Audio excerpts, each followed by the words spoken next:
नमस्कार। मेरी आज की कविता से कई लोगों को आपत्ति हो सकती है, क्योंकि हमारे चिंतन में कई बार इतिहास, धर्म, विश्वास, मिथक, साहित्य सब एक हो उठते हैं, परंतु मेरा अभिप्राय यहाँ पूर्णतः साहित्यिक है। महाभारत का युद्ध एक ऐसा युद्ध था जिसमें न्याय और अन्याय के प्रश्न को उठाया गया। दोनों पक्षों ने सोचा न्याय हमारे पक्ष में है, परंतु युद्ध इन प्रश्नों का उत्तर नहीं ढूंढ पाया। युद्ध ने किया मात्र विनाश।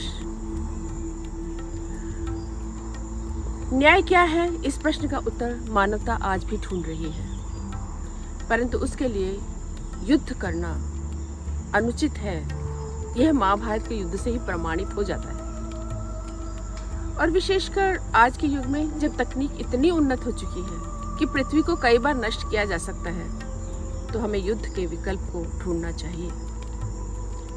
आयुर्वेद में कहा गया है कि मनुष्य तभी स्वतंत्र हो जाता है जब वह यह समझ जाता है कि ब्रह्मांड में सब कुछ एक दूसरे के ऊपर निर्भर करता है। कितनी बड़ी बात है, क्यों ना हम इस चिंतन को आगे बढ़ाएं और युद्धों से मुक्ति पाएं। इस कविता में परीक्षित का उदाहरण है। परीक्षित उत्तरा के गर्भ में था जब अश्वत्थामा ने अपना ब्रह्मास्त्र की ओर लक्षित किया था।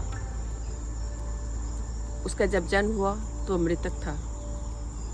कृष्ण ने उसे फिर से जीवित किया।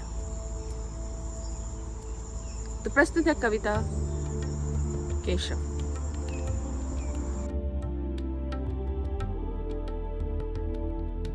केशव, प्रभु हो तुम, ईश्वर होकर तुमने युद्ध की राह दिखाई। युद्ध का मार्ग, शांति का मार्ग कैसे हुआ माधव? बिलखता हस्तिनापुर, भयभीत पांडव, कटते यादव। यही था ना युद्ध का परिणाम।